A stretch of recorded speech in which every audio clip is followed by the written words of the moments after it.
तो अब राजा मोहन राय का जो ब्रह्म समाज है उसका हिस्ट्री देखने के बाद में अब हम लोग आगे बढ़ेंगे, उसके आगे बढ़ेंगे। तो राजा राम मोहन राय के बारे में जो पढ़ाए थे उसमें से लगभग जितना चीज बताए हैं सबसे क्वेश्चन आता है। तो क्वेश्चन जब ये सोशल रिफॉर्म का जब सीरीज खत्म हो जाएगा तब क्वेश्चन दिखाएंगे आपको हम, ठीक है। या हो सकता है किसी दिन बीच में दिखा दे, कल दिखा दे, ठीक है। तो राजा राम मोहन राय का सीरीज में ही एक और टॉपिक था, एक और छोटी सी कहानी थी जो नहीं बताए थे। वो कहानी इसको जोड़ने के लिए नहीं बताए थे। वो कहानी ये है कि 1817 में डेविड हियर हिंदू कॉलेज का स्थापना करता है, ठीक है। किसकी सहायता से? राजा राम मोहन राय की सहायता से। क्योंकि 1817 की बात है, उस टाइम में राजा राम मोहन राय जिंदा थे, है ना। तो डेविड हियर जो 1817 में हिंदू कॉलेज का स्थापना करेगा, ठीक है। और ये भी क्या थे? ये भी सोशल रिफॉर्मर थे, ठीक है। ये भी मतलब कि इनसे राजा राम मोहन राय से अभिप्रेरित थे। ये भी इंप्रूवमेंट लाना चाहते थे, ठीक है। तो अब देखिए ये वाला कहानी जो है ना कि 17 में डेविड हियर ने हिंदू कॉलेज का स्थापना किया था, तो ये इसी आपको कनेक्ट होगा। कैसे होगा? देखिए जो नेक्स्ट टॉपिक है वो क्या है? यंग बंगाल, ठीक है। एक और आंदोलन था, यंग बंगाल आंदोलन, ठीक है। इस यंग बंगाल का आंदोलन जो स्थापना किया था, किसने किया था? ये हेनरी डेराजियो, है ना। डेरोजियो है लेकिन इसको आप आसान लफ्जों में डेराजियो पढ़िए, ठीक है, ताकि याद रहेगा। तो यंग बंगाल का प्रवर्तक कौन है? हेनरी डेराजियो। देखिए दोनों अंग्रेज हैं, एंग्लो इंडियन है दोनों, ठीक है। यानी कि डेविड हियर हिंदू कॉलेज का स्थापना किया था और हेनरी डेराजियो यंग बंगाल का प्रवर्तक है, ठीक है। तो ये जो है ये एंग्लो इंडियन होते हैं, ठीक है। और ये भी राजा राम मोहन राय से ज्यादा मोटिवेट होते हैं, इंस्पायर होते हैं ये, ठीक है। और जिस कॉलेज का स्थापना डेविड हियर ने किया था उस कॉलेज का तो ये प्रोफेसर होते हैं। कौन? हेनरी डेराजियो, ठीक है। तो क्या कह रहा है कि हिंदू कॉलेज के प्रोफेसर थे कौन? हेनरी डेराजियो। तो ये प्रोफेसर थे, तो जो हिंदू कॉलेज के छात्र जो थे उनको ये मोटिवेट क्या करते थे समाज में सुधार लाने के लिए, उनको बहुत इंस्पायर क्या करते थे, उसमें चेतना जगाते थे, ठीक है। तो वो जो है युवाओं में, छात्रों में काफी फेमस थे। कौन? हेनरी डेराजियो, जो यंग बंगाल के प्रवर्तक थे, ठीक है। तो ये देखिए यंग बंगाल जो है ये जैसे ब्रह्म समाज सोशल रिफॉर्मर थे ना, आत्मीय समाज सब, उसी तरह से यंग बंगाल में क्या है? सोशल रिफॉर्मर है, एक संस्था है। तो होता ये है कि जब ये छात्रों को मतलब मोटिवेट करने लगते हैं, छात्रों में नया कितना जगाने लगते हैं, तो जो रूढ़िवादी व्यक्ति थे, जो पुराने ख्याल के जो व्यक्ति थे, उनको ये बात पसंद नहीं होता है। तो क्या करते हैं वो कि 1831 में हेनरी डेराजियो को कॉलेज से निकाल देते हैं, ठीक है, निकाल देते हैं। तो ये कॉलेज से निकल जाते हैं, निकलने के बाद भी ये काम करते हैं, ठीक है। निकलने के बाद भी ये काम छोड़ते नहीं है बल्कि काम करते हैं। तो फिर भी कॉलेज से निकलने के बाद भी चूंकि टीचर बेहतर थे, बच्चे से कनेक्ट थे, तो बच्चे कॉलेज के बाहर भी आके उनसे मिलते थे, ठीक है, उनसे मोटिवेट होते थे। तो इन्होंने क्या किया कि उसके बाद में एक ईस्ट इंडिया नाम का एक दैनिक अखबार निकाला, ठीक है। उसमें अपना ख्याल देता था कि कैसे समाज को इंप्रूवमेंट करना है, नारी शिक्षा, विधवा पुनर्विवाह, सती प्रथा और जाके बाल विवाह, उसके बाद में जो रूढ़िवादी सोच, जो पुराना जो धर्म है, जो मतलब कि कुंतिया धर्म में, उन सब के खिलाफ उनमें ईस्ट इंडिया जो दैनिक समझा था उनमें लिखते थे वो, ठीक है। लेकिन हुआ ये कि स्टूडेंट सब आके मिलते थे, क्रिएट होते थे, एक आंदोलन होता था। तो हिंदू कॉलेज के जो मतलब कि सर्वे सर्वा होते हैं, चाहे वो आपको वीसी बोलिए, तो उन्होंने क्या किया, स्टूडेंट पर भी प्रतिबंध लगा दिया कि अब आपको कॉलेज से बाहर नहीं जाना है।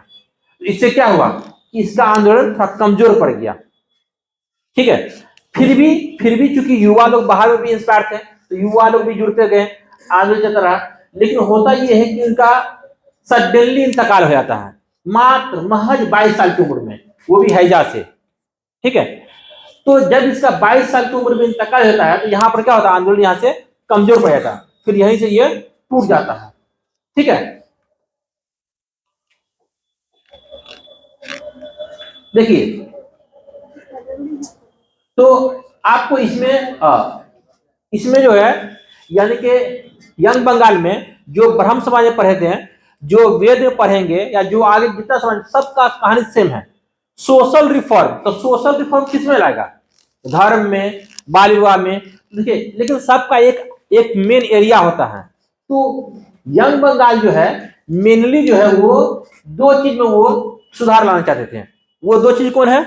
धार्मिक अनुष्ठान, जो धार्मिक जो कस्टम था, जो रीति रिवाज था, उसमें इंप्रूवमेंट करता था ये।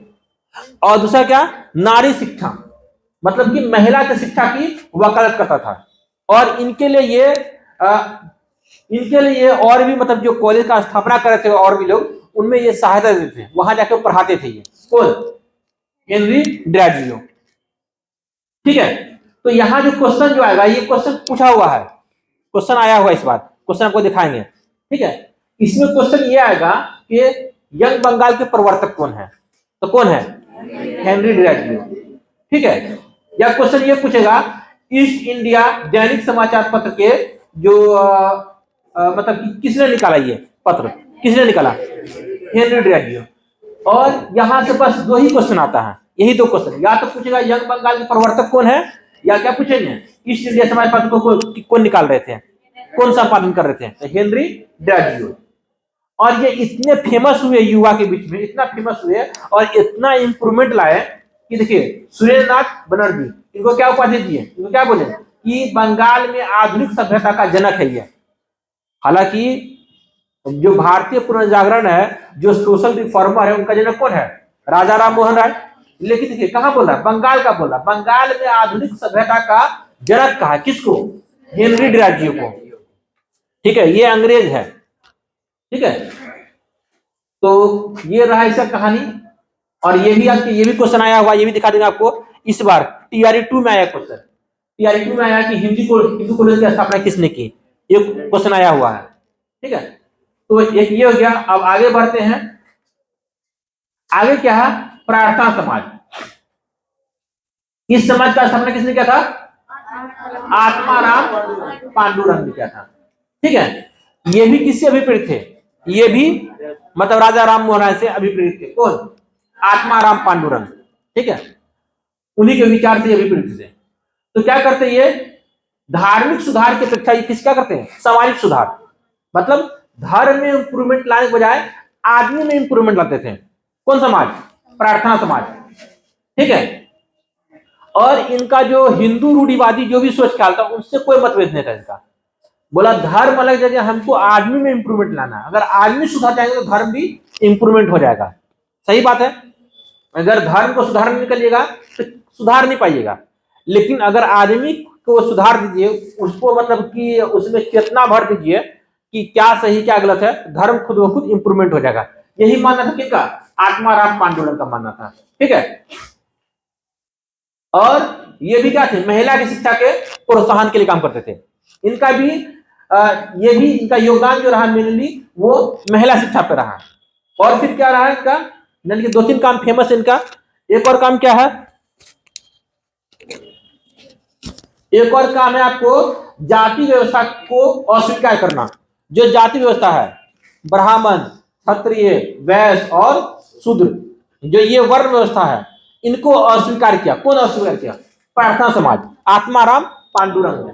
ठीक है, और विधवा पुनर्विवाह के ये मतलब कि सपोर्टर थे, है ना। लेकिन विधवा पुनर्विवाह का सपोर्टर, जो मेन सपोर्टर कौन थे? ईश्वर चंद्र विद्यासागर। उन्हीं के प्रयास से क्या होता है?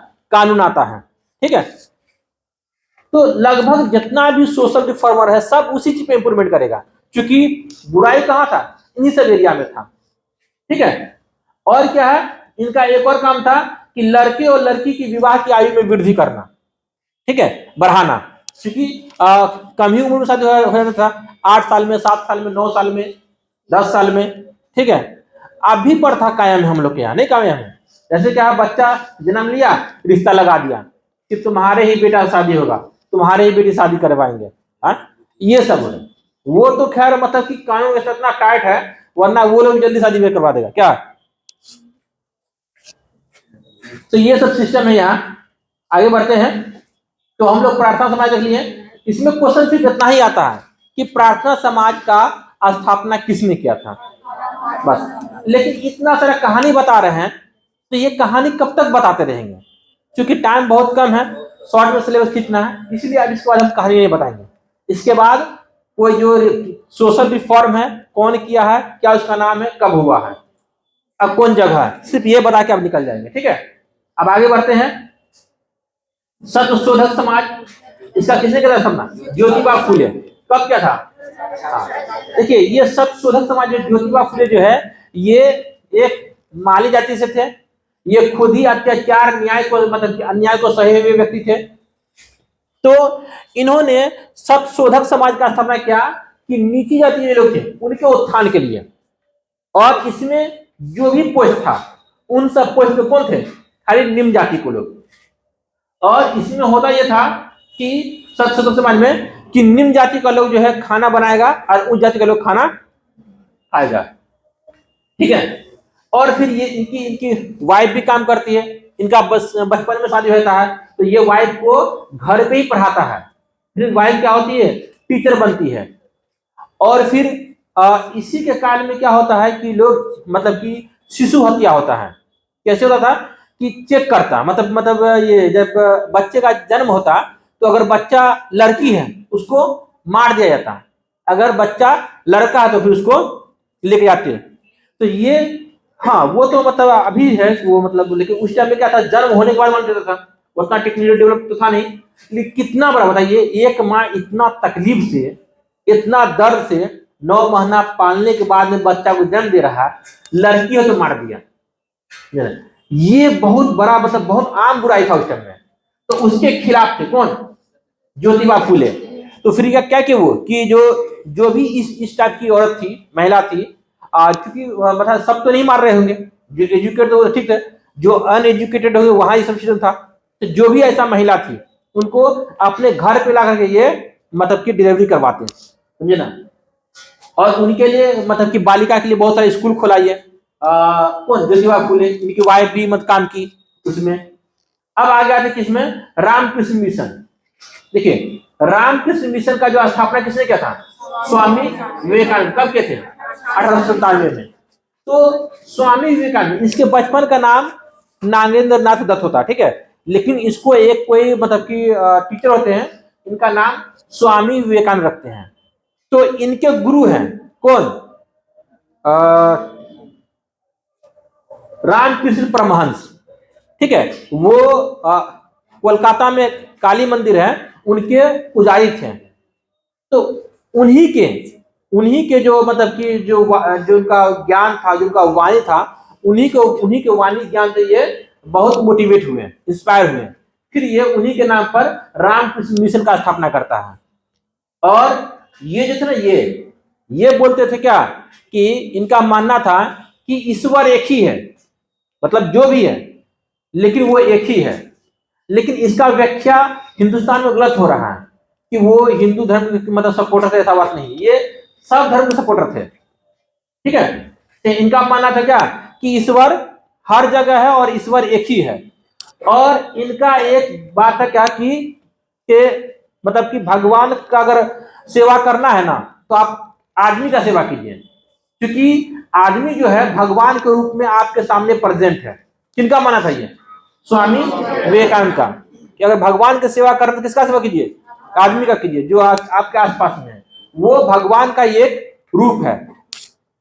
और फिर ये 1893 में शिकागो जाते हैं और वहां मतलब कि जो धर्म सम्मेलन में भाग लेने के लिए, तो वहां भी ये बात बोलते हैं कि आप पश्चिमी सभ्यता के लोग हैं, आप भौतिकवादी हैं, मतलब आप पूंजीवादी हैं, आपके यहाँ बहुत सारा मतलब कि इजाद हुआ है।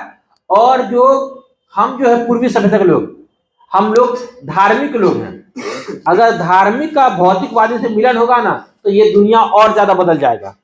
ठीक है, ये किनका माना था? स्वामी विवेकानंद का। ठीक है, अब आगे आते हैं। उसके बाद कौन है? Servants of India society, Gopal Krishna Gokhale. 1905 में स्थापना करता है इसका। तो ये गोपाल कृष्ण गोखले वही जो गांधी जी के गुरु है। इनका इंतकाल कब हो जाएगा? 1915 में हो जाएगा। ठीक है,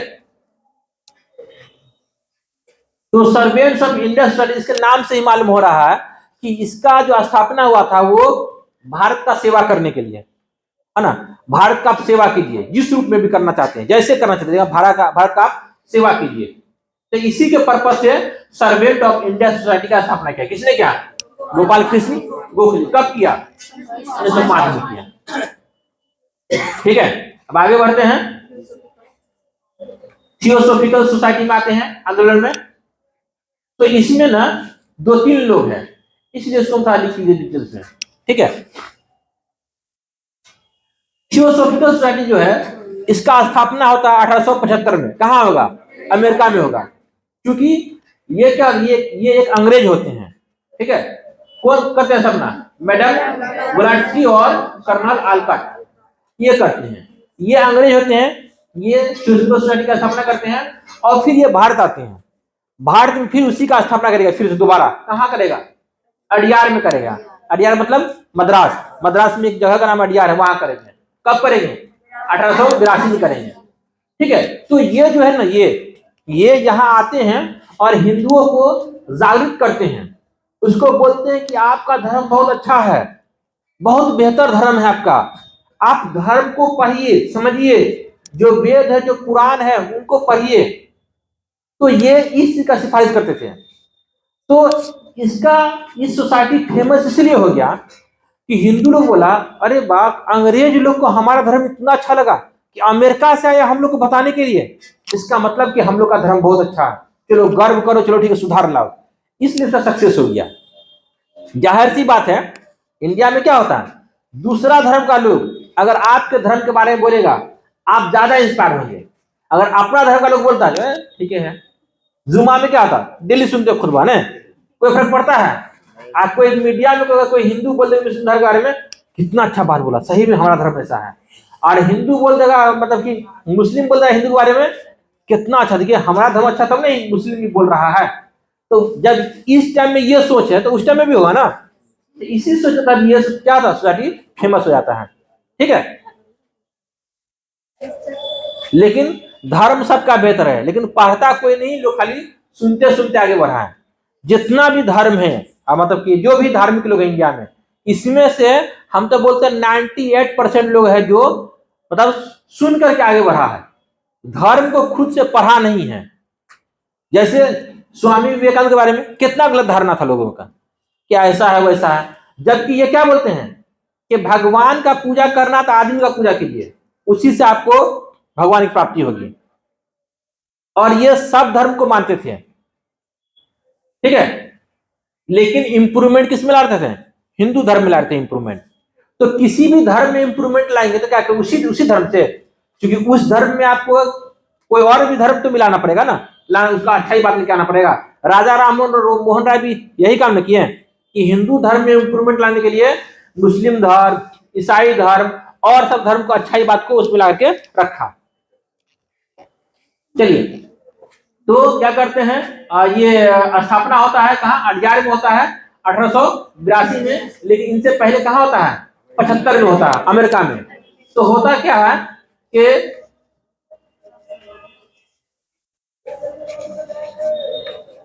होता क्या है कि 1907 में है, कर्नल अलकाट मर जाते हैं। तो मर जाते हैं तो उसके जगह पे अध्यक्ष कौन बनेगी? Annie Besant. एनी बेसेंट का इंडिया में एंट्री जो होता है वो कब होता है? 1893 में होता है। 1893 में वो इंडिया में एंट्री करेगी और 1898 में वो एक कॉलेज का निर्माण करेगी, सेंट्रल हिंदू कॉलेज। कहाँ करेगी?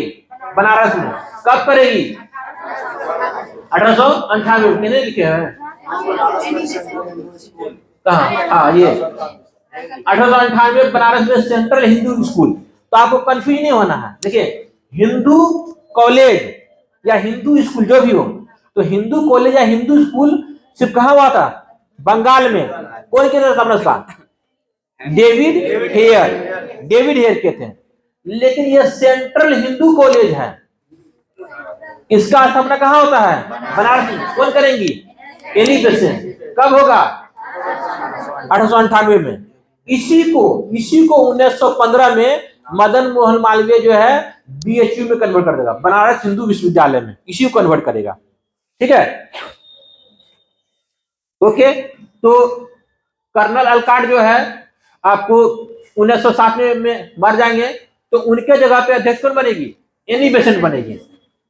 एनी बेसेंट अध्यक्ष बनती है किसकी? थियोसॉफिकल सोसाइटी की। ठीक है, उनके बाद में इसमें बहुत ज्यादा इंप्रूवमेंट आता है, बहुत ज्यादा काम करती है, तो ये ऐसे भी इंडिया में फेमस हो जाती है। ठीक है, क्योंकि जब ये जुड़ेगी ना तो ज्यादा वो सोसाइटी डेवलप करेगा। इससे पहले ही बात पढ़ाए थे आपको कि ब्रह्म समाज में जब देवेंद्र नाथ ठाकुर, केशव चंद्र जब जुड़ते हैं तो ज्यादा इंप्रूवमेंट होता है। तो उसी तरह से ये जब का ज्यादा इंप्रूवमेंट होगा, और फिर जब इतना फेमस हो जाएगी वो, तो जब प्रथम विश्व युद्ध होगा, प्रथम विश्व युद्ध में क्या होता है कि चूंकि युद्ध का मतलब खर्च ज्यादा बढ़ना, उसमें क्या होता है कि जो ब्रिटेन सरकार थी वो इंडियन पे कर बढ़ा देता है, कर बढ़ाता है। तो उसी के अगेंस्ट में ये 1916 में होम रूल लीग की स्थापना करेगी। कौन कौन करेगी? एनी बेसेंट और तिलक, है ना। तो एनी बेसेंट और तिलक जो है 1916 में होम रूल आंदोलन चलाएगी। इसमें यह बोलेगा कि अब शासन जो है हमको दीजिए, होम रूल मतलब खुद करेंगे। अब नाम से ही वाजह हो रहा है, होम रूल मतलब शासन अब हम लोग खुद करेंगे, है ना। अब शासन अब हमारे हाथ में दे दीजिए, क्योंकि आपको इतना सालों से देख लिए हैं, आप जो है मतलब कुछ नहीं दे रहे हैं, सिर्फ एक मतलब के क्या बोल रहे हैं कि इंतजार करवा रहे हैं और बहाना कर रहे हैं। इसीलिए इसी में फेमस नारा बोलेगा बाल गंगाधर तिलक, क्या बोलेंगे? स्वराज हमारा जन्मसिद्ध अधिकार है और इसे मैं लेके रहूंगा, इसी आंदोलन में बोलेगा। ठीक है, स्वराज हमारा जन्मसिद्ध अधिकार है और मैं इसे लेकर रहूंगा। ठीक है, होम रूल आंदोलन में ही। ठीक है, कब होता है ये? 1916 में होगा। ठीक है, तो ये होम रूल आंदोलन क्यों समझ गए ना इसका मतलब। ठीक है, ये प्रथम विश्व जो होगा 1914 से 1918, उसी के मतलब उसी के अगेंस्ट में, मतलब उसका जो असर बाद में पड़ेगा, उसी के अगेंस्ट में होम रूल आंदोलन इंडिया में होगा। ठीक है, कौन करेगी? एनी बेसेंट और बाल गंगाधर तिलक। ठीक है, इसी में फेमस नारा देगा कौन? क्या देगा? स्वराज हमारा जन्मसिद्ध अधिकार और मैं इसे लेकर रहूंगा। ठीक है, तो होता क्या कि इसको 1917 में इसको जेल हो जाता है। किसको? एनी बेसेंट को। तो जेल होता है, लेकिन इनके जो फॉलोवर्स थे, क्योंकि ये चला रही थी, ये मतलब चला रही थी, इसके फॉलोवर्स और होम रूल के में जो भी थे, वो सब इतना विरोध करते हैं कि अंग्रेज को उसको छोड़ना पड़ता है। तो अंग्रेज क्या करते हैं? इसको 1917 में ही छोड़ देते हैं। उनके बाद में उस टाइम ये बहुत चमकता चेहरा होती है, पूरे इंडिया में ये फेमस होती है। तो कांग्रेस क्या करता है? इसको अध्यक्ष बनाता है। कब? 1917 में। तो 1917 में कांग्रेस को अध्यक्ष बनाया। किसको? एनी बेसेंट को। किस अधिवेशन में? कलकत्ता के अधिवेशन में। तो इसलिए ये प्रथम महिला अध्यक्ष होती है। किसकी? कांग्रेस की। कांग्रेस की प्रथम महिला अध्यक्ष कौन होगी? एनी बेसेंट होगी। वो कब बनेगी? 1917 में बनेगी। ठीक है, कहां बनेगी? कलकत्ता में बनेगी। तो ये प्रथम मतलब प्रथम महिला अध्यक्ष है, लेकिन कुछ जगह प्रथम भारतीय महिला अध्यक्ष तब कौन होती है? सरोजिनी नायडू होती है। ठीक है, इसमें एक और महिला वाला कांग्रेस के अधिवेशन में महिला वाला 3 कहानी है, 3 महिला है। एक तो है क्या कि सबसे प्रथम महिला अध्यक्ष एनी बेसेंट, प्रथम भारतीय महिला अध्यक्ष सरोजिनी नायडू, और वो कौन मतलब महिला है जो कांग्रेस को संबोधित करती है? कादम्बिनी गांगुली। कब करती है? 1890 में करती है ना। ठीक है, तो महिला को लेकर कांग्रेस में 3 कहानी है कि वह कौन प्रथम महिला है जो कांग्रेस को संबोधित करती है। तो कादम्बिनी गांगुली 1890 में, और प्रथम ये महिला अध्यक्ष एनी बेसेंट कब? 1917 में। उसके बाद में प्रथम भारतीय महिला अध्यक्ष कब? 1925 में। क्योंकि 24 में गांधी जी बनेगा अध्यक्ष, 24 के जस्ट बाद कौन बन जाएंगे? सरोजिनी नायडू 25 में। ठीक है, और गांधी जी एक ही बार बनते हैं 24 में ही। ओके, तो ये रहा एनी बेसेंट का कहानी। होम रूल के बारे में आगे और बताएंगे, लेकिन इतना जानिएगा ना तो आगे समझने में आसान रहेगा। ठीक है, तो आप लोग कल इसको पूरा इसको और जाके इससे पहले जो पढ़े थे उनको फुल्ली तरह से समझ करके आइए, याद करके भी आइए, क्योंकि याद भी करना भी समझना भी है।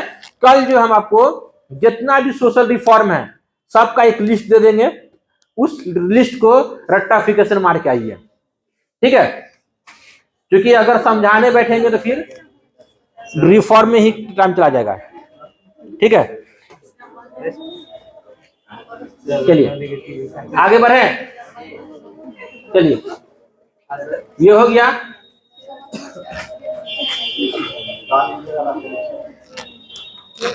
चलिए अब हम लोग आते किस पे, करंट पे आते हैं।